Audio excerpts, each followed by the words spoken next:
Collar ಇದ್ದಾರೆ, ಧಾರವಾಡದಿಂದ ಕರೆ ಮಾಡಿದ್ದಾರೆ. ಕಸ್ತೂರಿಯವರೇ ನಮಸ್ಕಾರ. ನಮಸ್ಕಾರ ಮೇಡಮ್. ಯಾರ ಬಗ್ಗೆ ಕೇಳ್ಬೇಕು ತಾವು? ಮಗನ ಬಗ್ಗೆ ಕೇಳಬೇಕು. ಓಕೆ, ಅವರ ಜನ್ಮ ದಿನಾಂಕ ತಿಳಿಸಿ. 2/6/1996. 2/6/96. ಸಮಯ? ಸಮಯ ರಾತ್ರಿ 10:30 ರೀ. 10:30 ರಾತ್ರಿ. ಏನು ಪ್ರಶ್ನೆ ಕಸ್ತೂರಿಯವರೇ? ಅವನ ಮದುವೆ ಬಗ್ಗೆ ಕೇಳ್ಬೇಕು. ಖಂಡಿತ ಉತ್ತರಿಸ್ತಾರೆ ಶಾಸ್ತ್ರಿಗಳು ತಮಗೆ. ನಮಸ್ಕಾರ ಕಸ್ತೂರಿಯವರೇ. ನಮಸ್ಕಾರ. ನಮಸ್ಕಾರ. ವಿವಾಹದ ಕುರಿತಾಗಿ ಪ್ರಶ್ನೆ ಅಲ್ವಾ? ನೋಡಿ, ಸಪ್ತಮಾಧಿಪತಿ ಅಂದರೆ ವಿವಾಹದ ಅಧಿಪತಿ ಚಂದ್ರ ವ್ಯಯ ಸೇರಿಬಿಟ್ಟಿದ್ದಾನೆ. ವ್ಯಯಸ್ಥಾನ ಒಂದು ದುಸ್ಥಾನ. ಯಾವ ನಿರೀಕ್ಷೆ ಮಾಡ್ತೀವೋ ಆ ಅಧಿಪತಿ ವ್ಯಯದಲ್ಲಿದ್ದರೆ ಆ ಭಾವ ಸ್ವಲ್ಪ ವಿಳಂಬವಾಗುತ್ತೆ ಅನ್ನೋದನ್ನು ಸೂಚಿಸುತ್ತೆ. ಈಗ ಪ್ರಸ್ತುತ ರವಿ ದಶೆಯಲ್ಲಿ ಈಗ ಚಂದ್ರನ ಭಕ್ತಿ ಕಳೆದು ಕುಜ ಪ್ರಾರಂಭವಾಗಿದೆ. ನೋಡಿ, ಒಂದು ಅಮ್ಮನವರಿಗೆ ಹತ್ತಿರದಲ್ಲಿ ಅಮ್ಮನವ್ರ ಸನ್ನಿಧಾನ ಇದ್ದರೆ ನಿಮಗೆ ಬಹಳ ಹತ್ತಿರದಲ್ಲಿರ್ತಕ್ಕಂಥದ್ದು ಅಂದರೆ ಜಗತ್ಪ್ರಸಿದ್ಧವಾಗಿರ್ತಕ್ಕಂಥ ಸವದತ್ತಿ ಯಲ್ಲಮ್ಮ ಅಲ್ವಾ? ಅಲ್ಲಿ ಸನ್ನಿಧಾನಕ್ಕೆ ಹೋಗಿ ಒಂದು ವಿಶೇಷ ಈ ಗಿರಿಜಾ ಕಲ್ಯಾಣ ಬಹಳ ವಿಶೇಷವಾದದ್ದು. ಸಾಧ್ಯವಾದರೆ ಅಲ್ಲಿ ನೆರವೇರಿಸಿ ತುಂಬ ಅನುಕೂಲ ಆಗುತ್ತೆ. ಯೋಚನೆ ಮಾಡೋದು ಬೇಡ. ಚಂದ್ರಗ್ರಹ ಶಾಂತಿ ಮಾಡಿಸಿದ್ರೂ ಹೆಚ್ಚಿನ ಅನುಕೂಲ ಉಂಟಾಗುತ್ತೆ. ಚಂದ್ರಗ್ರಹ ಶಾಂತಿ ಆ ಒಂದು ಕ್ಷೇತ್ರದಲ್ಲಿ ಗಿರಿಜಾ ಕಲ್ಯಾಣ ಇವೆರಡು ನೋಡಿ ಒಳ್ಳೆ ಶೀಘ್ರ ಫಲವನ್ನು ತಂದುಕೊಡ್ತಕ್ಕಂಥದ್ದು. ಪ್ರಯತ್ನ ಮಾಡಿ, ಒಳ್ಳೆಯದಾಗಲಿ. ಧನ್ಯವಾದ ಕಸ್ತೂರಿಯವರೇ ಕರೆ ಮಾಡಿದ್ದಕ್ಕೆ. ಇನ್ನಷ್ಟು ಕರೆಗಳಿಗೆ ಸ್ಪಂದಿಸೋ ಮುನ್ನ ಮತ್ತಷ್ಟು ರಾಶಿ ಫಲವನ್ನು ನೋಡುವಂತಹ ಸಮಯ ಶಾಸ್ತ್ರಗಳೇ. ತುಲಾರಾಶಿ ಮುಂದೆ ಗಮನಿಸೋಣ. ತುಲಾರಾಶಿಯವರಿಗೆ ವಾರದ ಆದಿಯಲ್ಲಿ ಹೇಗಪ್ಪ ಇರ್ತದೆ ಅಂತಂದರೆ, ಚಂದ್ರನ ಬಲ, ಕರ್ಮಾಧಿಪತಿಯ ಬಲ ಚೆನ್ನಾಗಿರೋದ್ರಿಂದ ಹೆಚ್ಚಿನ ಅನುಕೂಲಗಳು ಉಂಟಾಗುತ್ತೆ. ಆತಂಕ ಬೇಡ. ವೃತ್ತಿಯಲ್ಲಿ ಚೆನ್ನಾಗಿರ್ತದೆ, ಲಾಭ ನಿರೀಕ್ಷೆ ಮಾಡಬಹುದು. ಮಾಂದಿ ಅಲ್ಲಿ ಭಾಗ್ಯದಲ್ಲಿದ್ದರೆ ಸ್ವಲ್ಪ ಧರ್ಮ ವಿರೋಧಿ ಚಟುವಟಿಕೆಗಳು ಅಥವಾ ಅಂಥದ್ದಕ್ಕೇನೋ ನೀವು ಗೊತ್ತಿಲ್ಲದೆಯೇ ತೊಡಗ್ತಕ್ಕಂಥ ಇಂಥದ್ದೊಂದು ಲಕ್ಷಣ ಇದೆ. ಆದರೆ ಅದಕ್ಕಿಂತ ಬಲವಾಗಿ ಚಂದ್ರ ಚೆನ್ನಾಗಿದ್ದಾನೆ. ಹೀಗಾಗಿ ಕೆಲಸಗಳು ಸಾಮಾನ್ಯ ಕೆಡೋದಿಲ್ಲ. ಅದಕ್ಕೆ ಲಾಭ ಇರ್ತದೆ, ಹೆಚ್ಚಿನ ಅನುಕೂಲ ಉಂಟಾಗುತ್ತೆ. ಸಂಗಾತಿಯ ಸಹಕಾರ ಸಿಗುತ್ತೆ. ನಿಮಗೆ ತೊಡಕುಗಳು ಅಷ್ಟಾಗಿ ಏನು ಬಾಧಿಸೋದಿಲ್ಲ. ಯೋಚನೆ ಮಾಡೋದು ಬೇಡ. ವಸ್ತು ನಷ್ಟತೆ ಇದೆ. ಮಂಗಳವಾರದ ಮಟ್ಟಿಗೆ ಸ್ವಲ್ಪ ಎಚ್ಚರಿಕೆಯಿಂದ ಇರಬೇಕು. ಇನ್ನು ವಾರ ಮಧ್ಯದಲ್ಲಿ ಬುಧವಾರದ ಮಟ್ಟಿಗೆ ನೋಡಿದ್ರೆ ಸ್ವಲ್ಪ ಮನಸ್ತಾಪಗಳು ಉಂಟಾಗುತ್ತೆ ದಾಂಪತ್ಯದಲ್ಲಿ ಮತ್ತು ವ್ಯವಹಾರಗಳಲ್ಲಿ ತೊಂದರೆಗಳು ಉಂಟಾಗೋದು. ದೂರ ಪ್ರಯಾಣ ಇದ್ದರೆ ಅದಕ್ಕೆ ತೊಂದರೆ ಉಂಟಾಗೋ ಸಾಧ್ಯತೆ ಸೂಚಿಸ್ತಾ ಇದೆ. ಸ್ವಲ್ಪ ಹುಷಾರು.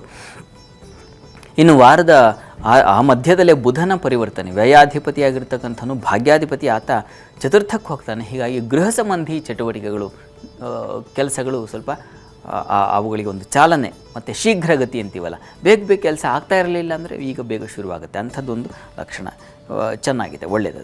ಇನ್ನು ವಾರಾಂತ್ಯದಲ್ಲಿ ಗಮನಿಸ್ಕೊಂಡ್ರೆ ನಿಮಗೆ ಕೆಲಸದಲ್ಲಿ ಒಂದು ಭದ್ರತೆ, ಒಂದು ಬಲ ಇದೆಲ್ಲ ಸಿಗ್ತಾ ಹೋಗುತ್ತೆ.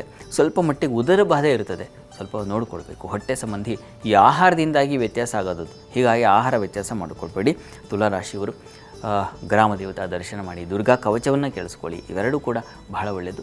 ಫಲ ಸಮರ್ಪಣೆ, ಹಣ್ಣಿನ ಸಮರ್ಪಣೆ ಮಾಡಿದ್ರೆ ಗ್ರಾಮ ದೇವತೆಗೆ ತುಂಬ ಒಳ್ಳೆಯದು. ಪ್ರತಿ ದಿವಸ ಮಾಡಿದ್ರೆ ಬಹಳ ಒಳ್ಳೆಯದು. ಇನ್ನು ವೃಶ್ಚಿಕ ರಾಶಿ ಗಮನಿಸ್ಕೊಂಡ್ರೆ, ವೃಶ್ಚಿಕ ರಾಶಿಯವರಿಗೆ ವಾರದ ಆದಿಯಲ್ಲಿ ನೋಡಿ ವಸ್ತು ನಷ್ಟತೆ ಸೂಚಿಸ್ತಾ ಇದೆ. ಪ್ರಾರಂಭದಲ್ಲೇ ಸ್ವಲ್ಪ ತೊಡಕುಗಳನ್ನು ಸೂಚಿಸ್ತಾ ಇದೆ, ಹುಷಾರು. ಆದರೆ ಚಂದ್ರನ ಆ ಒಂದು ಸ್ಥಿತಿ ಕರ್ಮಸ್ಥಾನದಲ್ಲಿರುವುದು ಭಾಗ್ಯಾಧಿಪತಿ. ಹೀಗಾಗಿ ಒಳ್ಳೆಯ ಉತ್ತಮ ಕಾರ್ಯಗಳನ್ನು ಮಾಡುವಲ್ಲಿ ನಿಮ್ಮನ್ನು ತೊಡಗಿಸ್ಕೊಳ್ತೀರಾ. ನಾನು ಒಂದು ಹೆಜ್ಜೆ ಅಂತೀವಲ್ಲ, ಆ ರೀತಿಯ ಒಂದು ಕೆಲಸಗಳಾಗುತ್ತೆ. ಕೆಲಸದಲ್ಲೂ ನಿಮಗೆ ಹೆಚ್ಚಿನ ತೊಡಕುಗಳಿಲ್ಲ, ಅನುಕೂಲಗಳಾಗ್ತಾ ಹೋಗುತ್ತೆ. ಸ್ತ್ರೀಯರಿಗೆ ಹೆಚ್ಚಿನ ಒಂದು ಬಲ ಬರುತ್ತೆ ಕೆಲಸದಲ್ಲಿ, ಚೆನ್ನಾಗಿದೆ.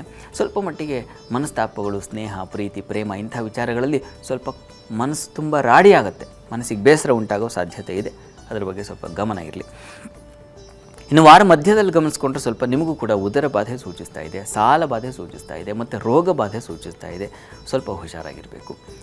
ಮುಖ್ಯವಾಗಿ ಕಿಬ್ಬೊಟ್ಟೆ ಭಾಗ ಅಂತೀವಲ್ಲ, ಹೊಟ್ಟೆಗಿನ ಸ್ವಲ್ಪ ಕೆಳಭಾಗದಲ್ಲಿ, ಆ ಭಾಗದಲ್ಲಿ ತೊಂದರೆ ಉಂಟಾಗೋ ಸಾಧ್ಯತೆ ವಾರ ಮಧ್ಯದಲ್ಲಿ. ನಿಮಗೆ ಸಹೋದರಲ್ಲಿ ಸ್ವಲ್ಪ ಮಟ್ಟಿಗೆ ಭಿನ್ನಾಭಿಪ್ರಾಯಗಳು ಬರಬಹುದು. ಅವರಿಗೆ ಕೊಟ್ಟಂಥ ಹಣವೋ ಅಥವಾ ಇನ್ನೇನೋ ಪ್ರಾಮಿಸ್ ಇದೆಲ್ಲ ನಷ್ಟವಾಗ್ತಕ್ಕಂಥ ಸಾಧ್ಯತೆ ಇದೆ. ಆ ರೀತಿಯ ಒಂದು ತೊಡಕನ್ನು ಸಿಕ್ಕಾಕೊಳ್ತೀರಾ. ವಾರ ಮಧ್ಯದಲ್ಲಿ ಗಮನ ಇರಲಿ.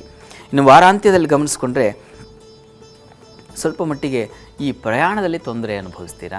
ಬಂಧುಗಳ ವಿಚಾರದಲ್ಲಿ ಕ್ಲೇಶಗಳು, ಬಂಧು ಅಂದರೆ ಈ ತಾಯಿಯ ಬಂಧುಗಳ ಜೊತೆಗೆ ಮನಸ್ತಾಪಗಳು ಉಂಟಾಗುವ ಸಾಧ್ಯತೆ ಸೂಚಿಸ್ತಾ ಇದೆ. ಇದಕ್ಕೆ ಪರಿಹಾರ ಏನಪ್ಪ ಅಂತಂದರೆ, ಈಶ್ವರ ಸನ್ನಿಧಾನಕ್ಕೆ ಮೊಸರನ್ನು ಅದನ್ನು ನೈವೇದ್ಯ ಮಾಡಿಸಿ ಸ್ವಲ್ಪ ಪ್ರಸಾದ ತೊಗೊಂಡ್ರೆ ಇಡೀ ವಾರ ನಿಮಗೆ ಸ್ವಲ್ಪ ಬಲ ಬರುತ್ತೆ. ಇನ್ನು ಧನುಸು ರಾಶಿ ಗಮನಿಸ್ಕೊಂಡ್ರೆ, ಧನುರಾಶಿಯವರಿಗೆ ವಾರದ ಆದಿಯಲ್ಲಿ ನಿಮಗೆ ನೋಡಿ ಚಂದ್ರನ ಬಲ ಭಾಗ್ಯಸ್ಥಾನದಲ್ಲಿರೋದು ತುಂಬ ಒಳ್ಳೆಯದು. ಅದು ನಿಮಗೆ ದೇವತಾ ಪೂಜೆ ಪುನಸ್ಕಾರಗಳಲ್ಲಿ ಭಾಗಿಯಾಗ್ತಕ್ಕಂಥದ್ದು, ಕ್ಷೇತ್ರ ದರ್ಶನ ಇಂಥದ್ದು ಅವಕಾಶ ಆಗುತ್ತೆ. ಆದರೆ ದಾಂಪತ್ಯದಲ್ಲಿ ಮನಸ್ತಾಪಗಳಾಗುತ್ತೆ.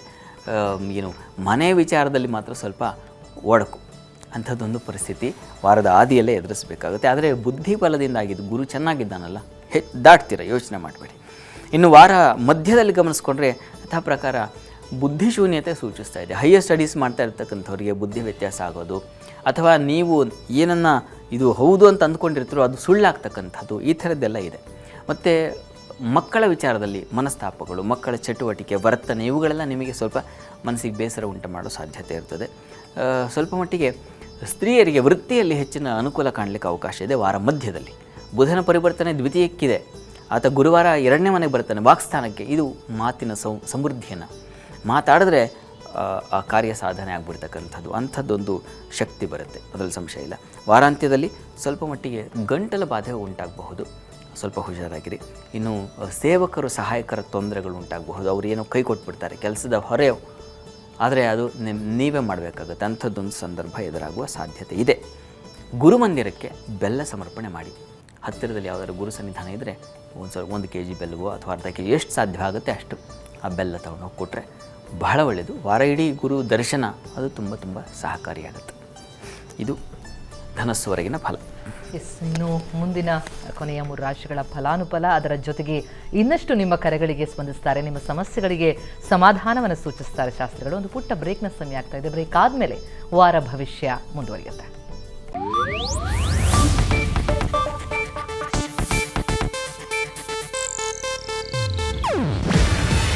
ಇದು ಏಷ್ಯಾನೆಟ್ ನ್ಯೂಸ್ ನೆಟ್ವರ್ಕ್ ಪ್ರಸ್ತುತಿ.